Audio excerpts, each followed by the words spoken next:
Iniciamos hoy la meditación del artículo 11 del credo. Creo en la resurrección de la carne.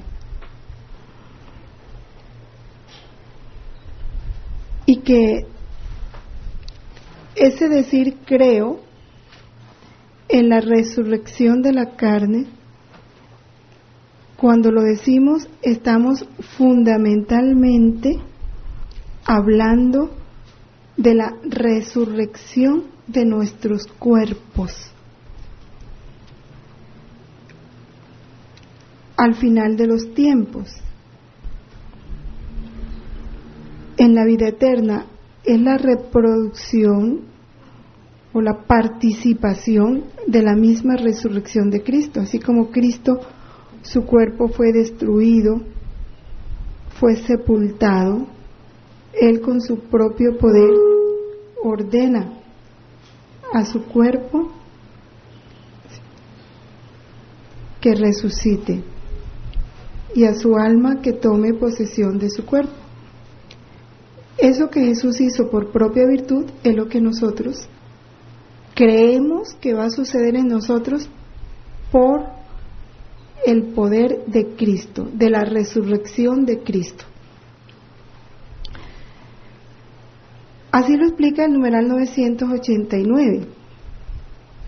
Dice, creemos firmemente y así lo esperamos, que del mismo modo que Cristo ha resucitado verdaderamente de entre los muertos y que vive para siempre, igualmente los justos, después de su muerte, vivirán para siempre con Cristo resucitado, y que Él los resucitará en el último día. Y así como la resurrección de Cristo fue obra de la Santísima Trinidad, de igual manera, por el poder y en virtud de la Santísima Trinidad, nuestros cuerpos resucitarán.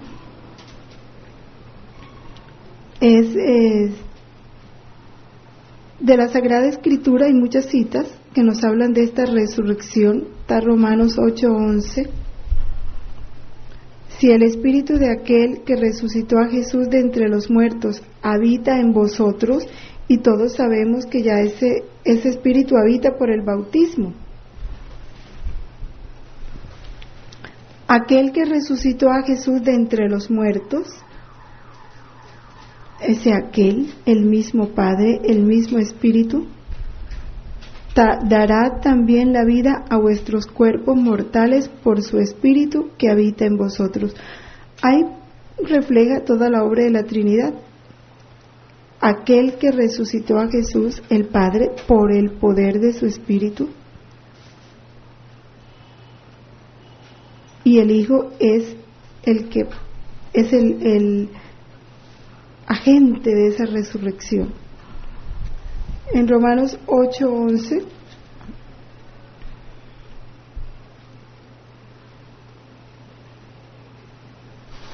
y hay otra cita diferente a esta que leímos, en la de Primera Tesalonicenses 4:14, que hace referencia también a esta resurrección de nuestros cuerpos. La Primera Tesalonicenses 4:14. Si creemos que Jesús murió y resucitó, así también Dios por Jesús tomará consigo a los que se durmieron en Él. La Primera Corintios 6:14 hace referencia a lo mismo.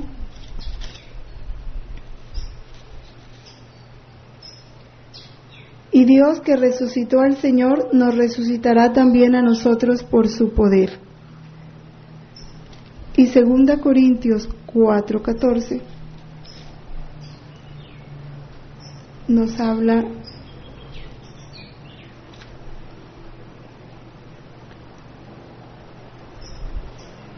dice así: sabiendo que quien resucitó al Señor Jesús, también con Jesús nos resucitará y nos hará estar con vosotros.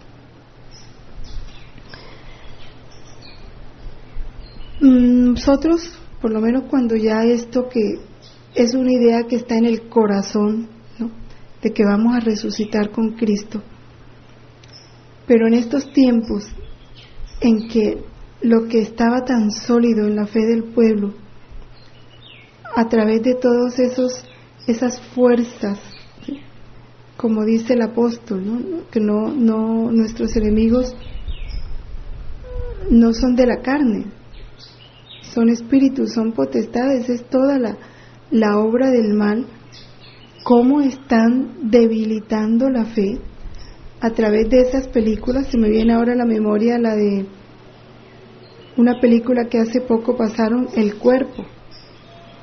Precisamente habla de que encuentran los huesos de un crucificado, los restos de un crucificado, y presentan a la iglesia tratando de ocultar la evidencia que una antropóloga encuentra de que esos restos son de Jesús y que por tanto Jesús no resucitó. Y esa película la están pasando por la televisión y por todas partes, ¿no? Y esa es la obra del mal.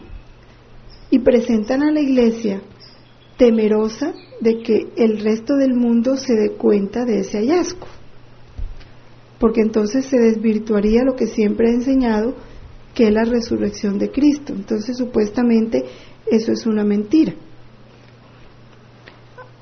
Como dice San Pablo, si Cristo no resucitó, vana es nuestra fe. Entonces, ¿para dónde vamos? ¿Hacia dónde caminamos? ¿Cuál es nuestro fin? Que matando la fe en la resurrección de Cristo, se derrumba todo, absolutamente todo. Y por eso es que hacen esas obras, ¿no?, esas películas, esas tramas. Es una cosa verdaderamente satánica, es la obra del mal. En la medida en que esta verdad está bien enraizada en el corazón, pero eso se logra desde niño. ¿Cuándo nos la sembraron a nosotras? Desde niños, ¿sí? Ahora podemos ver lo que veamos, pero ya eso nadie nos lo quita, porque ha echado raíces, una fe alimentada, conservada, vivida. Pero si esto no se enseña en ningún momento, ni en la catequesis, ni en los colegios, ni en los hogares, ni nada, cuando llega toda esta avalancha de información negativa, totalmente contra la iglesia, si encuentran mentes vacías y corazón vacíos, lo van a creer, por lo menos lo van a dudar. Entonces el creo en la práctica se va diluyendo, y muchas veces, como dolorosamente me ha tocado ver en algunos jóvenes, cuando van viendo como verdad toda esta mentira, entonces ya no rezan el credo, porque no creen. Es doloroso. El término carne, por eso dice, creo en la resurrección de la carne. ¿Qué significa ahí la carne? Esa parte material del hombre, ¿no?, que es el cuerpo, lo que se acaba, lo que se destruye, lo que pasa, esa condición de debilidad y de mortalidad. Y este numeral 990 nos insiste, ¿qué es lo que se quiere decir cuando hablo de la resurrección de la carne? Que después de la muerte no habrá solamente vida del alma inmortal, sino que también nuestros cuerpos mortales volverán a tener vida. Este cuerpo, cada uno con el cuerpo que Dios le asignó desde el momento en que fuimos concebidos. De aquí brota lo sagrado del cuerpo, ¿sí?, porque este cuerpo va a ser glorificado, como fue glorificado el cuerpo de Cristo. Va a ser un cuerpo lleno de luz, ¿sí?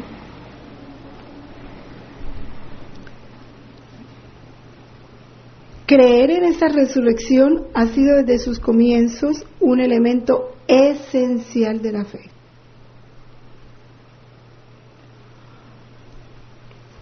es la esperanza de los cristianos. Por eso digo, pues, ¿qué tal que eso se quite? Entonces la gente vive como los paganos, ¿no? Comamos y bebamos, que mañana moriremos. Puritos paganos, porque no hay la esperanza de la vida eterna. En la primera carta de los Corintios, en el capítulo 15, cuando se rumoraba entre los primeros cristianos, ¿se acuerdan que había un grupo que creía en la resurrección y otro no? Dice así San Pablo: ¿cómo andan diciendo algunos que no hay resurrección de muertos? Si no hay resurrección de muertos, tampoco Cristo resucitó. Y si Cristo no resucitó, vana es nuestra predicación y vana también vuestra fe. Pero no, Cristo resucitó de entre los muertos como primicia de los que durmieron. El primero. Después de Él vamos todos los demás. Ahora, este misterio de la resurrección, que es lindo contemplarlo, porque si uno se pone a ver cómo el pecado original destruyó todo el plan de Dios, entre comillas, ¿no?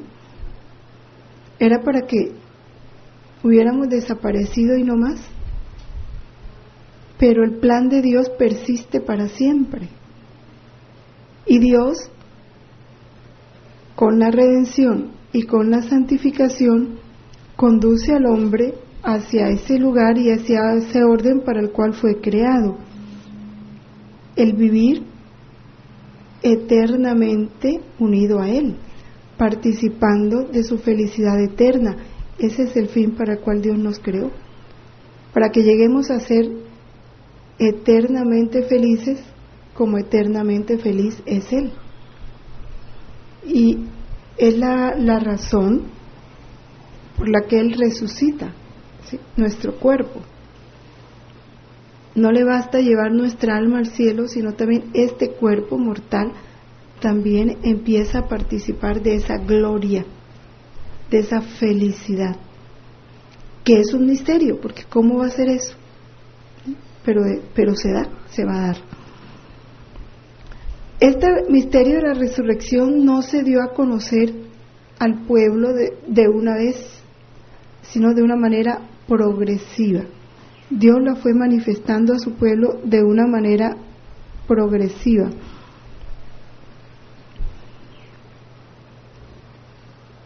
¿Cuándo se concibe la idea de ese Dios creador del hombre, y que le da al hombre cuerpo y alma? Porque Dios no podía crear al hombre cuerpo y alma para luego dejar el cuerpo y llevarse al alma. Porque todos sabemos que el hombre, cuerpo y alma, es una unidad perfectísima. No es que aquí esté el cuerpo y aquí está el alma. ¿Qué hace el alma en el hombre sin el cuerpo? Nada. Hay una unidad perfecta. Igual el cuerpo sin el alma no tiene vida. Y el alma sin el cuerpo no puede manifestarse, porque el cuerpo es como ese vehículo a través del cual el alma se expande, se comunica, se manifiesta, realiza todas sus operaciones. Entonces es una unidad perfecta.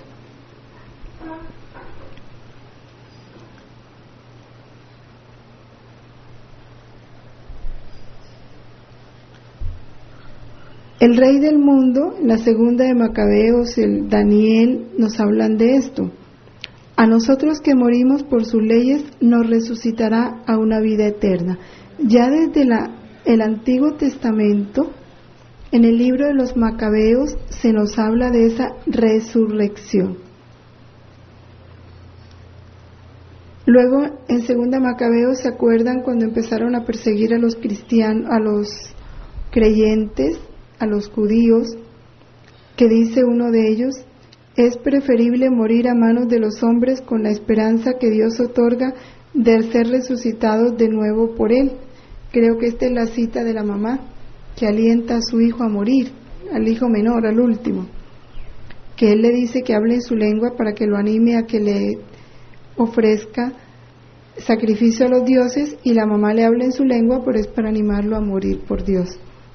Igual en el libro de Daniel, en el foso de los leones, ellos prefieren morir en manos de los hombres teniendo su apoyo en la resurrección.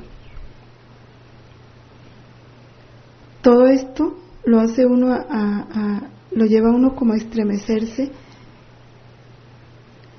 ¿Cómo será esa generación que ya no cree en la resurrección? Volvemos al paganismo total, porque ¿a dónde camina el hombre si no hay una esperanza de resurrección? Los fariseos y muchos contemporáneos del Señor esperaban la resurrección. Jesús, con firmeza, nos enseña ya de una manera plena esta verdad cuando dice: vosotros no conocéis ni las Escrituras ni el poder de Dios, vosotros estáis en el error. Se lo dice a los saduceos que niegan la resurrección. Vamos a ver el contexto de Marcos 12:24 para que lo recordemos un momentico. Los saduceos le preguntan que si el hermano muere y entonces no ha dejado hijos, que si entonces el otro se casa con la mujer, ya recuerdan todo eso, ¿no? Y le preguntan que de quién va a ser la mujer al final. Entonces él le dice: cuando resuciten de entre los muertos, ni se casarán, ni serán dadas en matrimonio, sino que serán como ángeles en los cielos. Por lo que toca a la resurrección de los muertos, ¿no habéis leído en el libro de Moisés, en lo de la zarza, cómo habló Dios diciendo: yo soy el Dios de Abraham y el Dios de Isaac y el Dios de Jacob? No es Dios de muertos, sino de vivos. Muy errados andáis.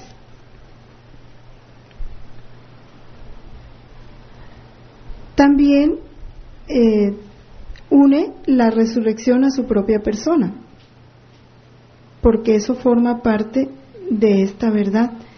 La resurrección nuestra se da gracias a la resurrección de Jesús.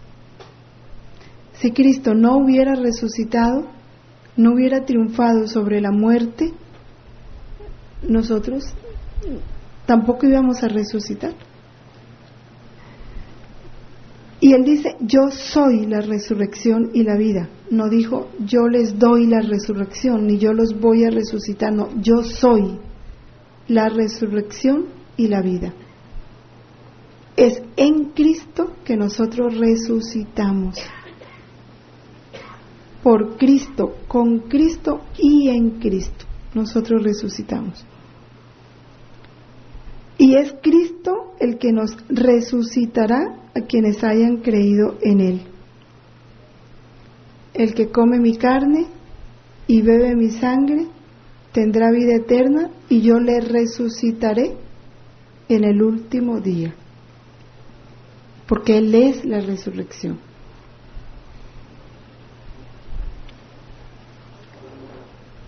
En su vida pública, Jesús ofrece un signo de resurrección cuando devuelve la vida a algunos muertos. Con eso está anunciando su propia resurrección. De igual manera, cuando Él muere, sabemos todos que muchos muertos resucitaron. Fue un signo del poder de Jesús sobre la muerte, porque Él es la vida.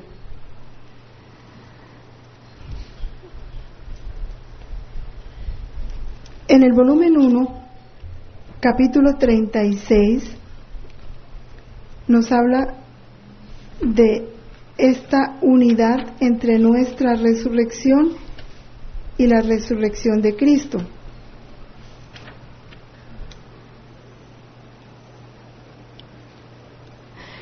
Dice: Jesús me ha hecho entender que la Santa Misa y la Santísima Eucaristía son la memoria perenne de su muerte y de su resurrección. Memoria perenne. Permanentemente en la Eucaristía se da la muerte y la resurrección, no solo en Cristo, en cada uno de nosotros, de los que participamos con Cristo en la Eucaristía. Ese misterio pascual, y que por su medio le comunica no solamente a nuestra alma, sino también a nuestro cuerpo, el antídoto de una vida inmortal. No sé si esta verdad la hemos vivido de una manera consciente. Cada Eucaristía nos está dando ese antídoto de una vida inmortal. Señala nuestro cuerpo para la resurrección. Por eso dice: el que come mi carne y bebe mi sangre tiene vida eterna. Y se lo da a nuestro cuerpo, no solamente al alma, porque de pronto nosotros veníamos pensando en el alma, ¿verdad? La Eucaristía es el alimento del alma, ¿sí? La Eucaristía fortalece al alma. No solo al alma, al cuerpo y al alma, que pienso que es un aspecto que poco hemos contemplado. Cómo nuestro cuerpo se va divinizando con la Eucaristía, con la participación en la muerte y resurrección de Cristo en cada misa. Se va llenando de luz, se va llenando de Dios.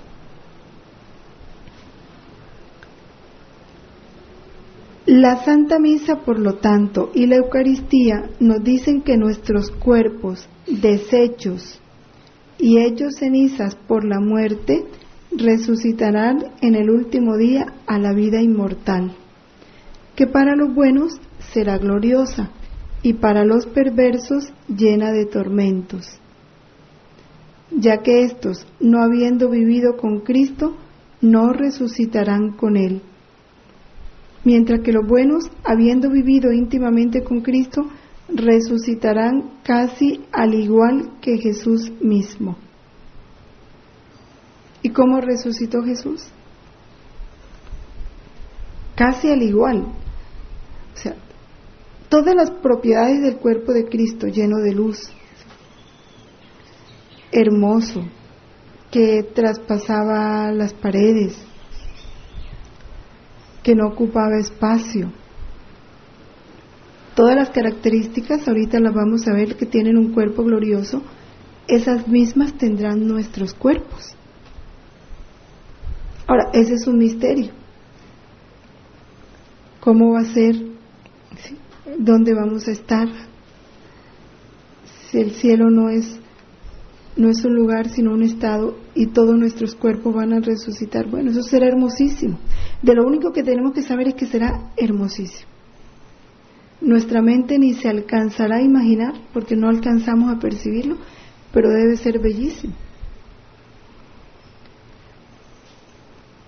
Esto también nos hace comprender más el misterio de la Asunción de la Santísima Virgen, porque lo que para nosotros es una esperanza, ya para María es una realidad. Ya ella está en cuerpo y en alma en el cielo. Continúa este volumen en otro de sus apartes diciendo, de este capítulo 36, que la Santa Misa nos hace considerar la vida, pasión y muerte de Jesús, a la cual le sigue su gloriosa resurrección, con la diferencia de que todo esto fue vivido por la humanidad de Cristo y se cumplió durante 33 años.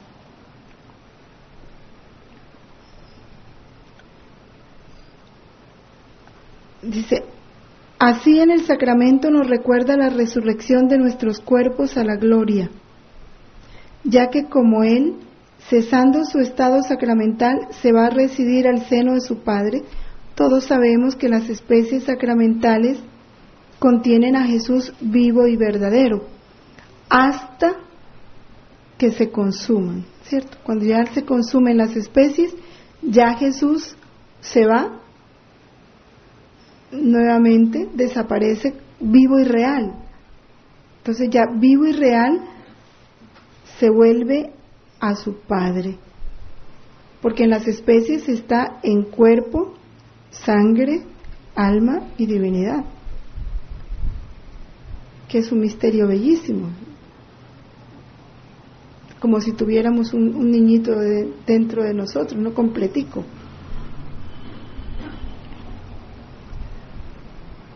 Regresa al seno de su divino Padre como cuando resucitó de la muerte. Así como subió en la ascensión, de igual manera se va cuando desaparecen las especies. Por eso dice más adelante: así las almas humanas, cesando su estado de vida presente, pasarán a morar eternamente en las moradas del cielo en el seno de Dios, mientras que nuestros cuerpos se consumarán al igual que las especies sacramentales, como si ya no tuvieran existencia. Pero después, con un prodigio de la omnipotencia de Dios, adquirirán la vida el día de la resurrección universal, y unidos a la propia alma, se irán a gozar, si fueron buenos, a la eterna bienaventuranza de Dios, mas en el caso contrario, se apartarán de Dios para sufrir los más atroces y eternos tormentos.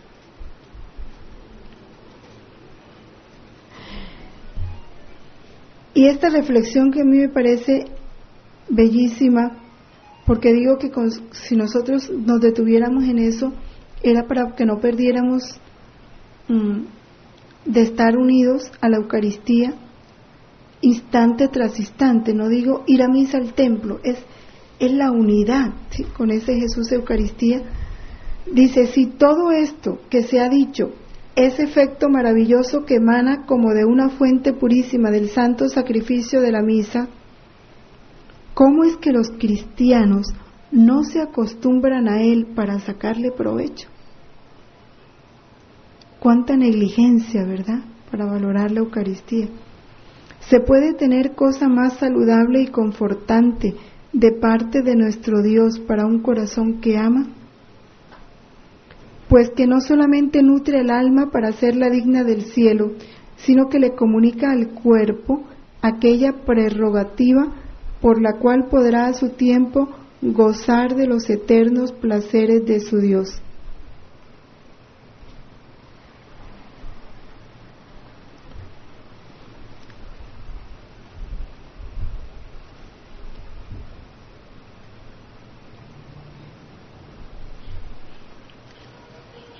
Los cuerpos unidos a las almas que tienen luz resplandeciente estarán eternamente con él. Bueno, habla entonces ya del juicio final, pero eso lo vamos a ver cuando veamos el juicio final, ¿no? Lo de las almas llenas de luz y las almas que no tienen luz.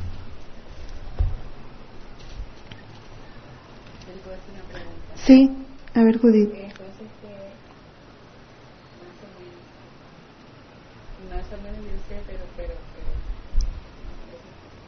A las personas cuando la creman, para la cuestión de cuando resucitan los cuerpos. Es que el cremar es como cuando se descompone el cuerpo igual. Es que este cuerpo, cuando ya se separa del alma, tiene que destruirse. ¿Sí? Ya no será el cuerpo material, sino como se puede. Ahí lo que cambia es el proceso, ¿sí? Un proceso es más lento, se va deteriorando más lento y de otro modo. La cremación es la misma destrucción más rápida, ¿sí? Por eso es que la Iglesia no se opone.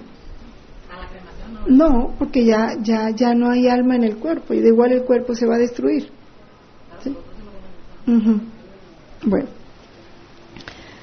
por eso ser testigo de Cristo es ser testigo de su resurrección.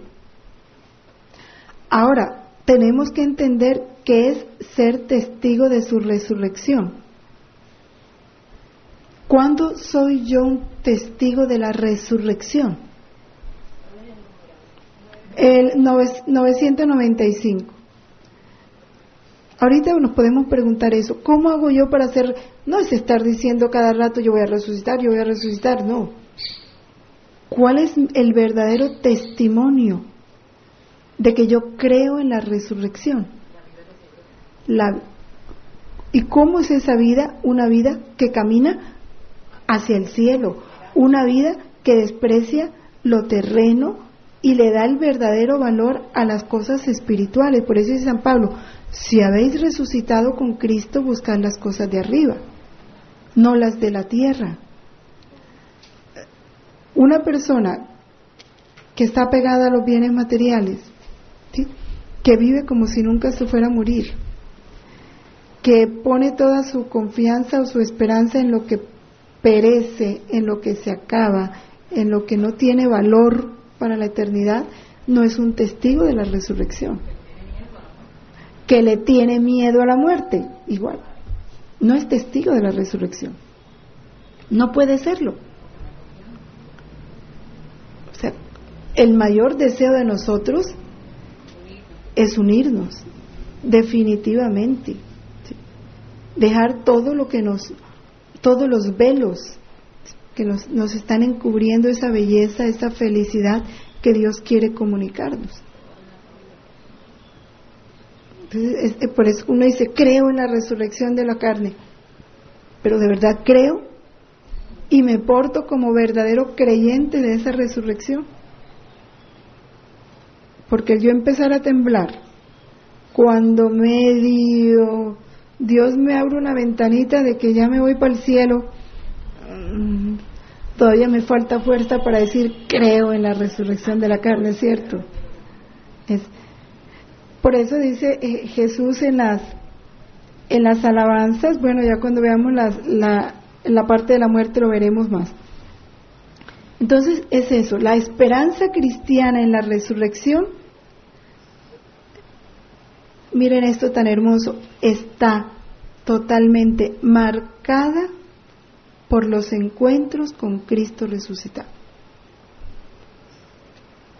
Eso es lo que alimenta nuestra esperanza, la unión con un Dios vivo, no con un Dios lejano, sino ese Dios vivo que está dentro de mí, que habita en mí, que está tomando posesión de mí y yo de Él. Es el Dios vivo con el que hay una íntima unidad. Mientras no haya esa íntima unidad, no puede haber verdadera esperanza, no la puede haber. Es que vamos a lo práctico. Por eso dice el Señor, ese miedo de morir es una tontería. Significa que no me has conocido. No me has conocido. O sea, yo soy para ti un ser extraño, lejano, así comulgues todos los días, así hagas muchas oraciones, así. No soy un Dios cercano para ti. No has tenido un encuentro con Cristo resucitado. Que estas son las verdades que alimentan nuestra fe y nuestra esperanza. Por eso es doloroso ver en los católicos comportamientos de paganos, realmente de paganos, porque no ha habido un encuentro con Cristo resucitado. Desde el principio, esta fe cristiana en la resurrección ha encontrado incomprensiones y oposiciones desde que Cristo resucitó, ¿sí? Empezando por los soldados y por los que mandaron a custodiar el sepulcro, que habiendo visto la evidencia decidieron no cuente. Dice San Agustín, en ningún punto la fe cristiana encuentra más contradicción que en la resurrección de la carne. Se acepta muy comúnmente que después de la muerte, la vida de la persona humana continúa de forma espiritual, Pero ¿cómo creer que este cuerpo tan manifiestamente mortal puede resucitar a la vida eterna? Como dicen, bueno, ¿y si se destruye entonces? ¿Y qué hay imposible para Dios? Si reconstruyó su cuerpo, no va a ser el de nosotros, ¿no? Si Él nos hizo. En el volumen 4, capítulo 64, sí, dice: tuvo tanta gloria mi humanidad por medio de la perfecta obediencia, que destruyendo del todo la naturaleza antigua, me restituyó la nueva naturaleza gloriosa e inmortal. Así el alma, por medio de la obediencia, fíjense, puede formar en sí la perfecta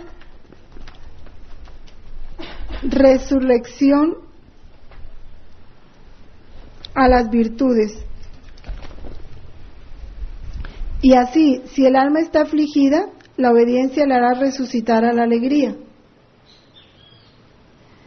Si está agitada, la obediencia la hará resucitar a la paz.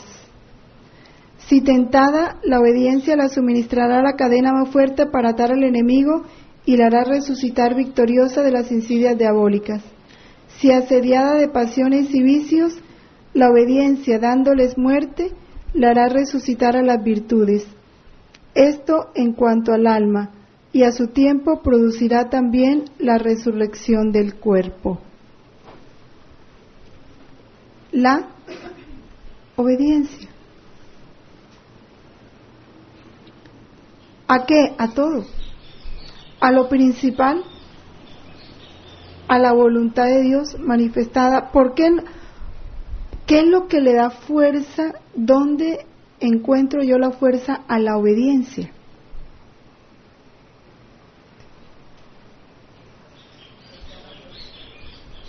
En traspasar las apariencias y ver la voluntad de Dios, ¿sí? Porque la obediencia es la que me va a dar muerte. ¿Cuándo hay resistencia a la obediencia? Cuando es contraria a lo que yo quiero, a lo que yo pienso, a lo que me gusta, ¿sí? Entonces, toda obediencia trae un proceso de muerte y de resurrección a una nueva vida. ¿Sí? Estoy en la tristeza, resucito la alegría. La obediencia me va dando esa resurrección. Esto en cuanto al alma, y a su tiempo producirá también la resurrección del cuerpo, porque me va unificando a Dios, a esa voluntad de Dios. Que de pronto, bien decía San Pablo, para mí morir es ganancia. Toda muerte, cualquier tipo, es ganancia, porque es resurrección. Porque la resurrección la vamos empezando a vivir desde aquí. Todo se empieza desde aquí. ¿Cómo resucitan los muertos?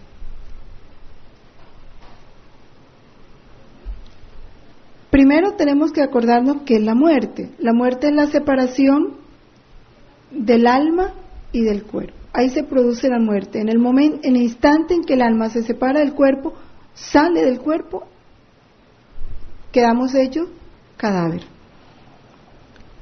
El cuerpo del hombre, dice el numeral 997, cae en la corrupción, mientras que su alma va al encuentro con Dios en espera de reunirse con su cuerpo glorificado. Dios, en su omnipotencia, dará definitivamente a nuestros cuerpos la vida incorruptible, uniéndolo a nuestras almas por la virtud de la resurrección de Jesús. ¿Quiénes van a resucitar? Todos los que han muerto. O sea, todos. San Pablo habla de que para cuando llegue el juicio universal, los que no han muerto serán arrebatados. pero todos los que han muerto hasta ese momento resucitarán. Ah, claro. Si a los que están muertos les han resucitado el cuerpo, pues los que están vivos van en cuerpo y alma. Sí. Los que hayan hecho el bien resucitarán para la vida, y los que hayan hecho el mal para la condenación. Ya nos los habían dicho los volúmenes. Vamos a leer el numeral 1038. Dice, habla del juicio final. La resurrección de todos los muertos, de los justos y de los pecadores, precederá al juicio final. Será el momento en que estaremos reunidos todos.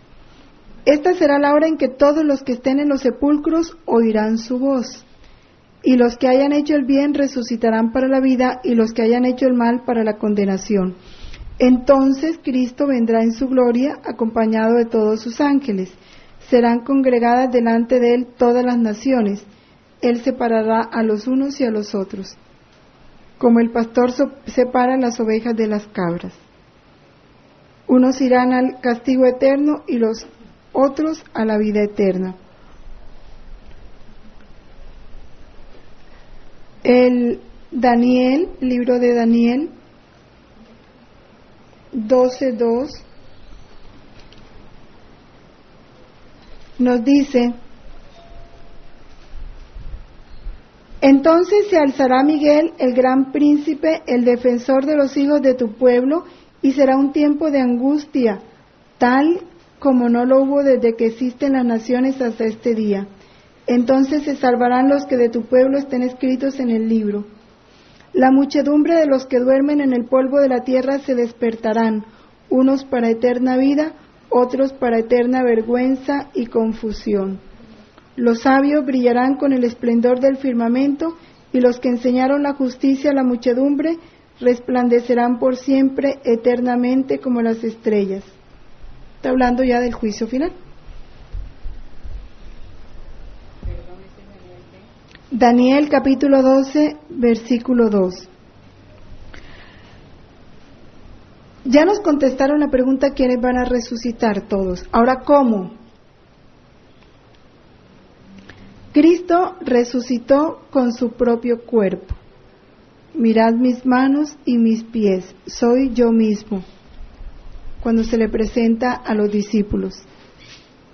Pero él no volvió a una vida terrenal. Del mismo modo, en él todos resucitarán con su propio cuerpo que tienen ahora. Solo que Dios nos los va a poner bien bonito.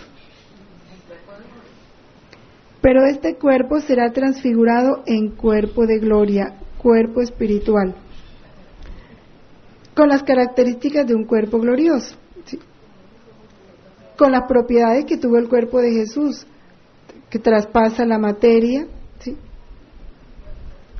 Lleno de luz, porque lo que Jesús mostró en la transfiguración son las características de un cuerpo glorioso, vestido de luz resplandeciente.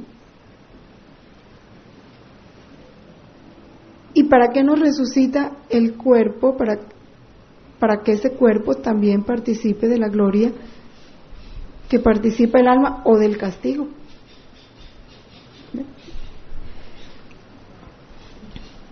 ¿Cómo resucitan los muertos? ¿Con qué cuerpo vuelven a la vida? Necio, lo que tú siembras no revive, sino muere. Y lo que tú siembras no es el cuerpo que va a brotar, sino un simple grano. Se siembra corrupción, resucita incorrupción. Los muertos resucitarán incorruptibles.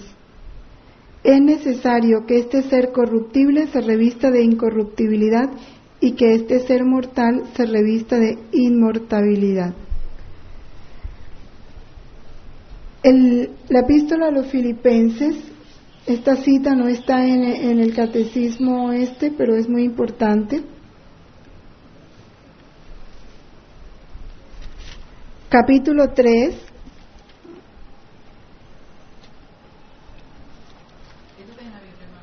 Sí, Filipenses 3,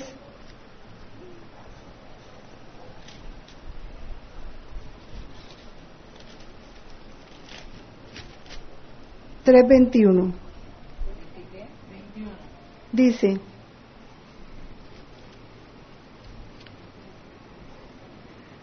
nuestra ciudadanía está en los cielos, de donde esperamos un Salvador, al Señor Jesucristo, que transformará nuestro humilde cuerpo conforme a su cuerpo glorioso, en virtud del poder que tiene para someter así todas las cosas. Ahora, el cuerpo glorioso, Jesús comió con un cuerpo glorioso. Acuérdense cuando con ellos comió. ¿Sí? Por eso todo lo que Tierna Amada habla no es tanto una ilusión. ¿Sí? Toda esa gloria accidental que nuestros cuerpos van a participar en el cielo. El numeral 1000 nos adivina, ¿no?, todo lo que sucede en nuestra mente cuando leemos estas cosas. Dice, ¿cómo? ¿Cómo va a ser? Sobrepasa nuestra imaginación y nuestro entendimiento. No es accesible más que en la fe. O sea, todo lo que nos imaginemos es nada de lo que va a ser, de bello, de glorioso, de lleno de felicidad, ¿no? Todo es inimaginable. Nuestra participación en la Eucaristía nos da ya un anticipo de la transfiguración de nuestro cuerpo por Cristo. ¿Y saben por qué? Acordándome ahora, lo ampliaremos cuando veamos lo que es el cielo, pero el volumen 36, cuando Luisa le pregunta a Jesús cómo es el cielo, que le dice que el cielo, en el cielo vamos a tener cada uno un Dios para nosotros, para cada uno. Y no solo un Dios fuera, sino un Dios dentro, para podérnoslo gozar dentro y fuera de nosotros. Por eso la Eucaristía es una anticipación. Porque ¿qué sucede en la misa? Tenemos un Dios fuera y un Dios dentro. Un Dios que comulgamos aquí, pero que al mismo tiempo también está fuera de nosotros. Y es un Dios para cada uno. Porque dice él que si fuera un Dios para todos, no sería cielo, porque entonces uno estaría más cerquita y otro estaría más lejos. Por eso en el cielo nadie va a desear nada del otro, porque cada uno va a estar en la plenitud, ¿sí?, gozando a su Dios en plenitud. No habrá ni un espacio que su amor y su felicidad no nos invada, porque para eso nos creó, para participarnos su bienaventuranza eterna. Así como el pan que viene de la tierra después de haber recibido la invocación de Dios ya no es pan ordinario sino Eucaristía, constituida por dos cosas, una terrena y otra celestial, así nuestros cuerpos que participan en la Eucaristía ya no son corruptibles, ya que tienen la esperanza de la resurrección. El numeral 1405 habla de esa Eucaristía como signo de esperanza, de esta gran esperanza, la de los cielos nuevos y la tierra nueva en los que habitará la justicia. No tenemos prenda más segura, signo más manifiesto que la Eucaristía. Cada vez que se celebra este misterio, se realiza la obra de nuestra redención. No es que la recordamos, es que se realiza. Y partimos un mismo pan, que es remedio de inmortalidad, antídoto para no morir, sino para vivir en Jesucristo para siempre. El elixir de la eterna vida, ¿no? Eso es la Eucaristía.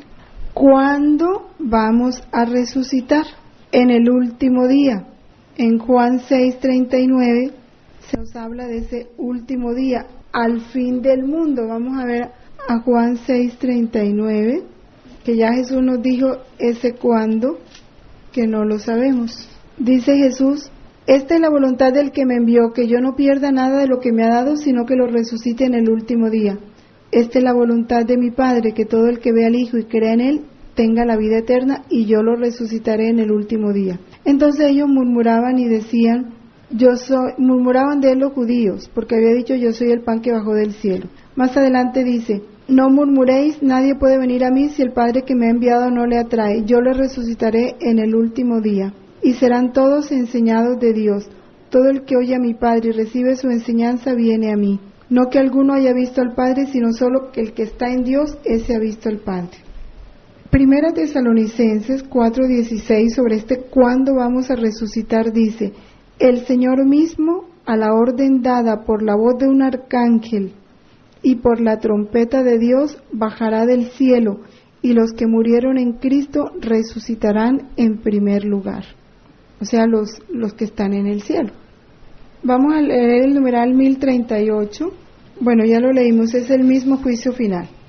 Nosotros ya hemos resucitado con Cristo. O sea, la resurrección es, al mismo tiempo que una esperanza, es una realidad, es una posesión. Ya resucitamos con Cristo. ¿Cuándo? ¿Cuándo resucitamos con Cristo? En nuestro bautismo. ¿Sí? Gracias al Espíritu Santo, la vida cristiana en la tierra es desde ahora una participación en la muerte y en la resurrección de Cristo, sepultados con Él en el bautismo. Por eso es que el bautismo tiene inmersión. La inmersión en el agua es sepultarnos con Cristo y resurgimos con Cristo. ¿Sí? Con Él también habéis resucitado por la fe en la acción de Dios que le resucitó de entre los muertos. Si habéis resucitado con Cristo, buscad las cosas de arriba, donde está Cristo sentado a la diestra de Dios. Por el bautismo. En el bautismo, es que ¿quién llega al bautismo? Un muerto. El que llega a pedir el bautismo es un muerto, porque pertenece al bando de Satanás, no posee la vida. La persona que no está bautizada no posee la vida, es un muerto. Entonces, cuando pide el bautismo, empieza a participar de la vida de Cristo, resucita en Cristo. El bautismo nos resucita en Cristo y nos da la vida de Cristo y nos mete en Cristo. Esta vida permanece escondida con Cristo en Dios, que es, para mí esta verdad es fuerte, porque ahí entendemos todo lo que es vivir en la voluntad de Dios.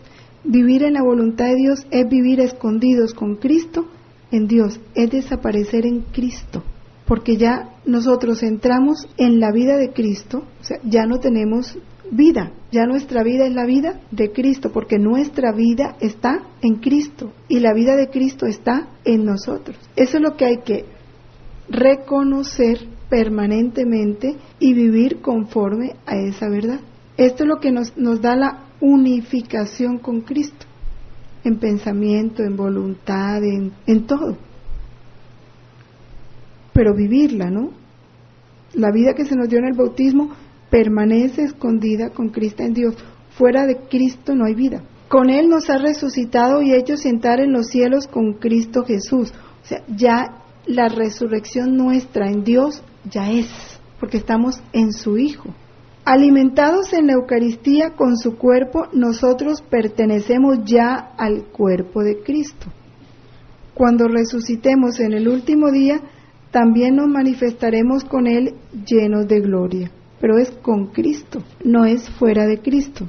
Esperando este día, el cuerpo y el alma del creyente participan ya de la dignidad de ser en Cristo, donde se basa la exigencia del respeto hacia el propio cuerpo y también hacia el ajeno, particularmente cuando sufre. De esto San Pablo nos lo decía en la primera carta de los Corintios: el cuerpo es para el Señor y el Señor para el cuerpo. Pero qué distante está hoy, ¿no?, para vivirse esto, porque el cuerpo, ¿para quién es hoy en día? Para el placer, para el mundo, para la vanidad, no es para Dios.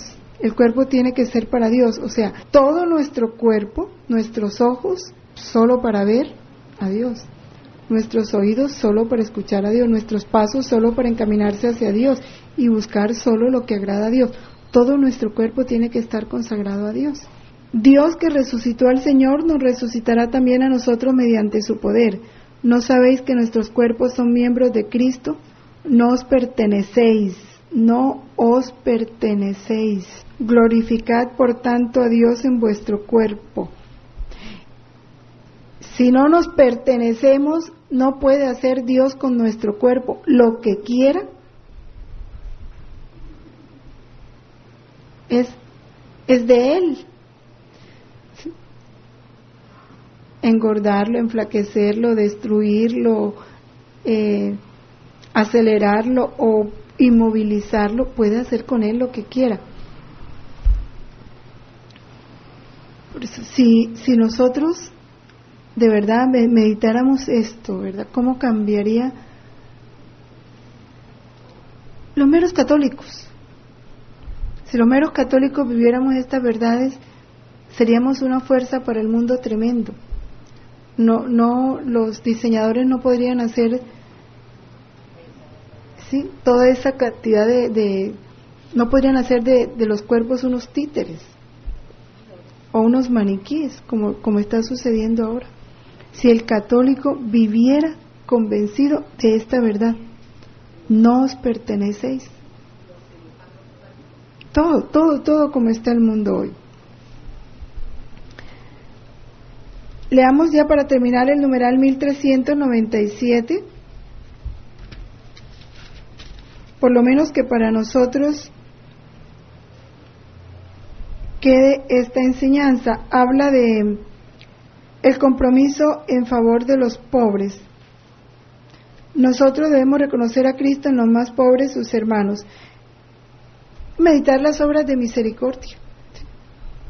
Porque el que está sufriendo, Cristo sufre en él, porque él es parte del cuerpo de Cristo. En el volumen 2, capítulo 45,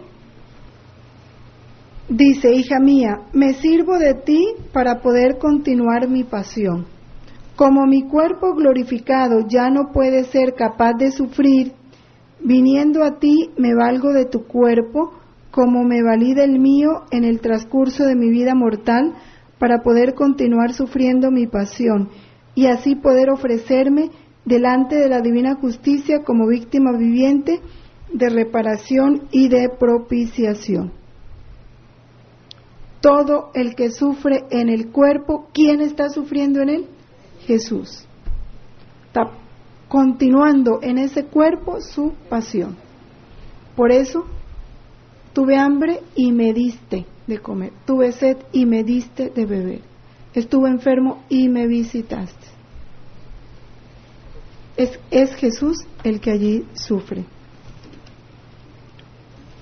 Entonces vamos a tomar un descanso y volvemos después para ya hablar lo que es la muerte.